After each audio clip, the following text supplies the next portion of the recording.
The day I fired my financial advisor, I thought I was making a scary, risky decision. 5 years I'd trusted this man with my money, and walking away felt like taking the wheel of a car I wasn't sure I knew how to drive. But over the weeks and months that followed, as I finally dug into my own finances for the first time, I realized 10 things that hit me one after another like dominoes. And every single one made me angrier that I hadn't done this years earlier. Because what I discovered wasn't just that I didn't need him. It was that the whole time I was paying him, I was being kept in the dark about how simple this actually is. So today I'm going to walk you through all 10 realizations in order, and by the end, you're going to understand exactly how the money advice industry really works. And you might just realize, like I did, that the wheel was always yours to take. Let me set the scene because you need to understand who this was. His name was Gary, silver hair, firm handshake, a corner office with a view and a big wooden desk that made you feel like you were in the presence of someone who had it all figured out. For 5 years, Gary managed my investments, and for 5 years, I trusted him completely. Because that's what you do. You find a professional, you hand them the wheel, and you assume they're driving you somewhere good. I never questioned it. I never checked, I just paid him and felt responsible for having an advisor. And then one afternoon, almost by accident, I sat down and actually did the math on what Gary was costing me and what my money had really done, and my stomach dropped. I made the call, I signed the papers, and I braced myself for a hard road ahead. Instead, what I found on the other side was a series of realizations so clear and so freeing that I can walk you through every one. Here they are. The first thing I realized was this. Almost everything Gary did, I could have done myself with one simple fund. Picture the portfolio he'd built me. A dozen different funds, fancy-sounding strategies, constant little adjustments, statements so complicated I couldn't follow them. It looked like expertise. It looked like something I could never replicate on my own. But when I finally pulled it apart, picture a big, intimidating control panel covered in blinking lights and dials and switches, and then picture me discovering that behind the whole thing was a single, simple on switch that did 90% of the work. I learned that for most regular people, one low-cost index fund, a single boring fund that owns a piece of basically the entire market, would have matched or even beaten the complicated thing Gary built, with almost no effort. Picture that elaborate machine and that simple switch sitting side by side, doing the exact same job. That was the first crack in the illusion, and once I saw it, I couldn't unsee it. The second thing I realized hit even harder. The fees I'd shrugged off as tiny had been eating far more of my future than I ever understood. Picture the number that had always sounded like nothing, 1% a year. That was Gary's fee, and for 5 years it felt trivial, barely worth thinking about. But picture what I discovered when I actually ran it out over a lifetime. That 1% doesn't come out of your gains, it comes out of your entire pile every single year, whether your money went up or down. Picture a small leak at the bottom of a giant water tank. A slow, steady drip that never stops, day and night, for 30 or 40 years. Picture the puddle it forms growing into a pool, then a pond, then a lake. Because 1%, compounding over decades, doesn't cost you 1%, it can eat a quarter, sometimes a third, of everything your money would have earned in your lifetime. Picture the lake of money that had been draining out of my tank so slowly I never felt it leaving. I didn't fire Gary over one bad year. I fired him the day I finally saw the lake. The third thing I realized humbled me because it meant the entire reason I hired him was flawed. Nobody was reliably beating the market, not Gary and not almost anyone. Picture the whole premise I'd signed up for, the idea that a professional expert could pick investments that would outperform what a regular person could get on their own. When I started reading, I found the opposite. Year after year, the vast majority of professional money managers fail to beat a simple index of the whole market. Picture a huge crowd of sharp-suited experts in a race against a single tortoise that just plods straight ahead. The boring index fund. And picture almost all of those experts with all their research and all their confidence finishing behind the tortoise. All the charts, all the jargon, all the impressive talk in Gary's office, and the plain boring approach still usually wins. I've been paying a premium for a service that, on average, doesn't even do what it promises. The fourth thing I realized changed how I saw Gary entirely. He wasn't only an advisor. In a lot of ways, he was a salesman, and some of what he sold me paid him to sell it. Picture me going back through years of statements and noticing that certain products he'd steered me into over the years were expensive and complicated in ways that never quite benefited me, but did earn him a commission for putting me in them. Picture two doors. Behind one, a plain, cheap, excellent investment that paid Gary nothing.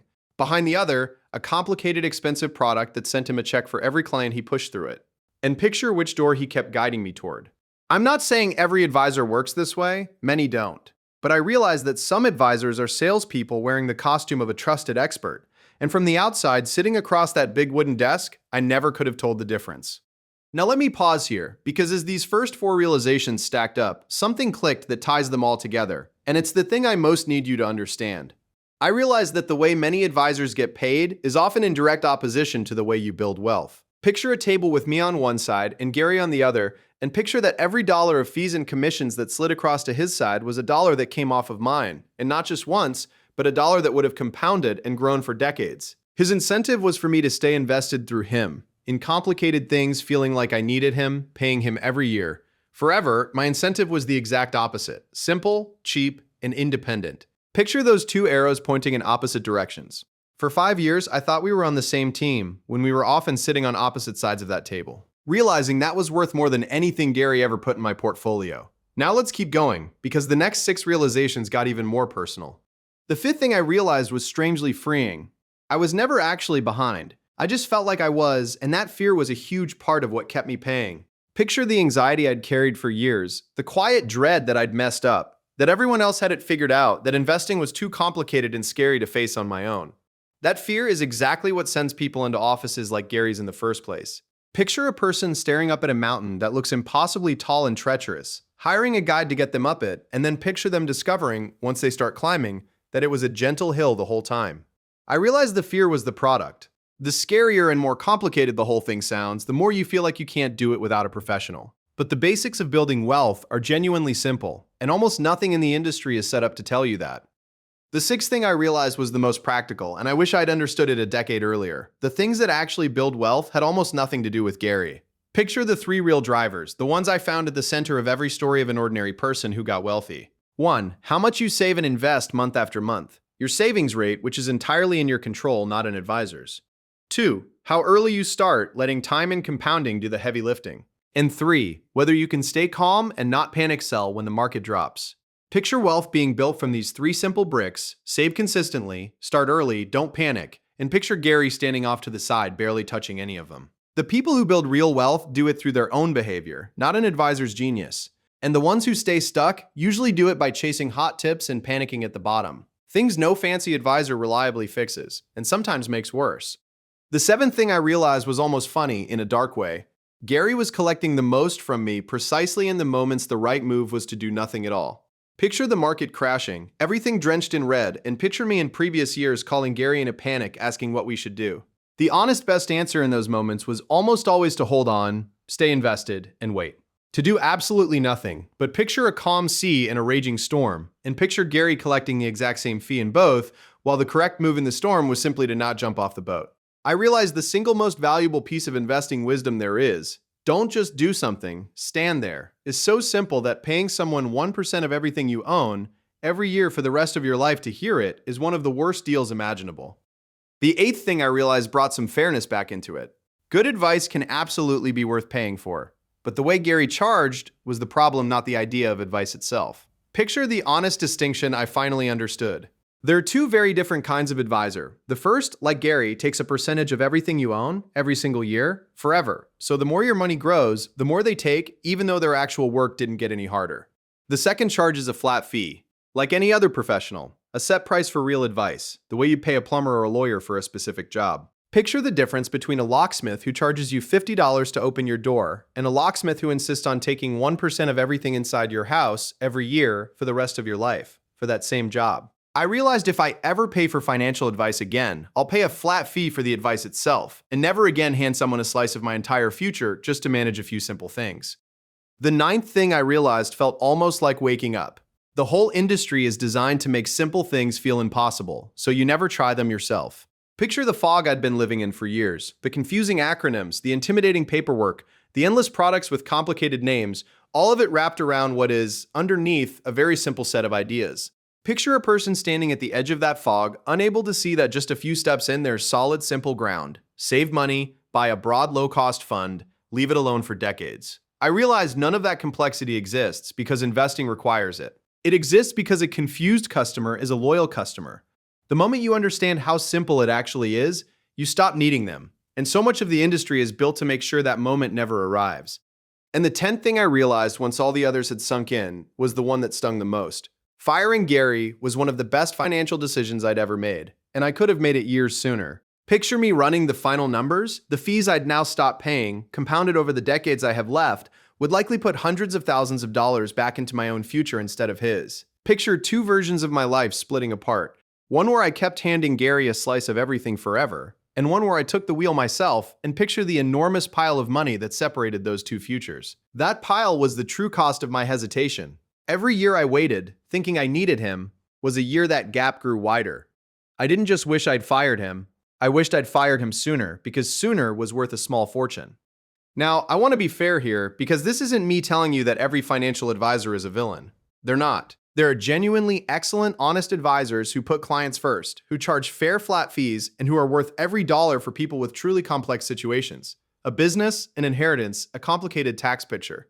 The problem was never that advice has no value. The problem is a system where the default way of charging, a percentage of everything you own, every year, forever, works against you, and where some of the advice is really sales in a costume. The real lesson of my 10 realizations isn't never get help. It's understand exactly how the person helping you gets paid, because it tells you whose side they're really on. So let me show you what all of this looks like across two real lives, because the difference is staggering. Picture two friends, Lisa and Emma, both starting with the same amount to invest, both earning the same income, both saving the same amount every month for 30 years. On the surface, identical. But Lisa does what I did for 5 years. She hands her money to an advisor like Gary, who takes 1% a year and puts her in complicated, expensive products. And Emma does what I finally learned to do. She puts her money into one simple, low-cost index fund and leaves it alone. Picture their two accounts growing side by side over 3 decades. For years, they look almost the same, the gap barely visible. But picture that tiny leak in Lisa's tank dripping the whole time, and picture the gap slowly widening, then widening faster, until after 30 years, Emma, who did the simple, boring thing, has hundreds of thousands of dollars more than Lisa, who paid for the fancy version. Same income, same savings, same start. The only difference was that one of them handed a percentage of her future to someone else, and the other kept it. That gap, that entire life-changing pile of money, is exactly what I realized I'd been giving away, and exactly why I wished I'd stopped sooner. So let me leave you with what I actually did after all of this, and what you can do too, because these realizations are only worth something if they change what you do next. I went home and I learned the simple version, and it really is simple. I moved my money into a broad, low-cost index fund. I set up automatic investing so a piece of every paycheck goes in without me thinking about it. I stopped trying to beat the market and started letting the market carry me. And when the market drops now, which it does, I don't panic and I don't call anyone. I do the hardest and most profitable thing there is, which is nothing. I kept it that simple, and it has already worked better for me than 5 years of Gary ever did. And here's the final thing I want you to take from all 10 of these realizations. The financial industry makes its fortune on your belief that this is too hard for you to understand, that you need a professional standing between you and your own money, taking a slice for the privilege. But the actual foundation of building wealth is something you are completely capable of learning and doing yourself. Spend less than you earn, invest the difference into something simple and broad, keep the fees near zero, and give it decades to grow. That was the secret hiding behind all of Gary's complexity. And the day I finally saw it, I took the wheel of my own money and never looked back. You don't have to wait 5 years and a small fortune in fees to have the same realization I did. Take the wheel now, keep it simple, protect your money from the people who profit off your confusion, and let it grow for you. Because the most expensive thing you will ever do with your money is believe you're not smart enough to manage it yourself.